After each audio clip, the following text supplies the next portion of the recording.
കണ്ണപ്പ എത്തിയിട്ടുണ്ട്. പടത്തിന്റെ ആദ്യ റിവ്യൂസ് ഒക്കെ ഇങ്ങനെ വന്നുകൊണ്ടിരിക്കുകയാണ്. എല്ലാ ശത്രുക്കൾക്കും മെസ്സേജ് അയക്കൂ, എല്ലാവരും അസൂയപ്പെടട്ടെ. TV ഓൺ ചെയ്യൂ പച്ചാളം. കാട്ടവരാതം എന്ന് പറഞ്ഞു കഴിഞ്ഞാൽ മലങ്കൾട്ട് കാട്ടവരാതം. ഒരു നായകൻ, ഒരു കഥാപാത്രം, അവരുടെ മൊണ്ണപ്പ, അതാണ് ഇതിൽ വിഷ്ണു മാഞ്ചു. ഭയങ്കര മോശം എന്ന് പറഞ്ഞാൽ ഇതുവരെ കണ്ടതിൽ വെച്ച് ഏറ്റവും മോശപ്പെട്ട പടം ഇതായിട്ട് പറയുള്ളൂ. 160 രൂപ വെറുതെ പോയി.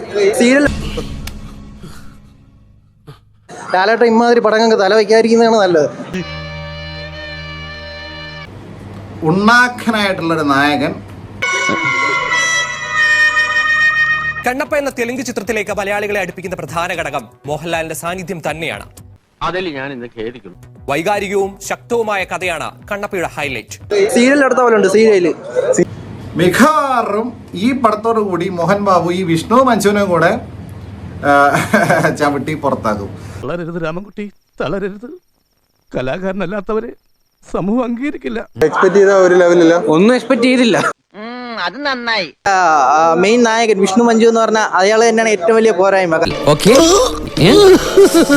എന്തൊക്കെയോ പറയും, എന്തോ മലങ്കൾട്ടായിട്ട് ഇങ്ങനെ കാണോ, അത് വേറെ വഴിയില്ല.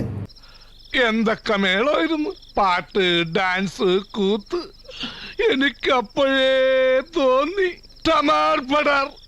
പിന്നെ എന്താ ഇതിന്റെ ഇത് അടിച്ചു മാറ്റിയെന്ന് കേട്ടിട്ടുണ്ടായിരുന്നു.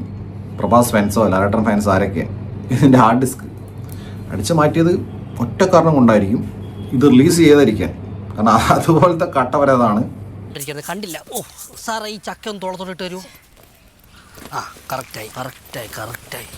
മലങ്കൾട്ടായിട്ട് ഞാൻ 3 മണിക്കൂർ ആസ്വദിച്ചിട്ടുണ്ട്. ഇതാണ് കണ്ണപ്പ.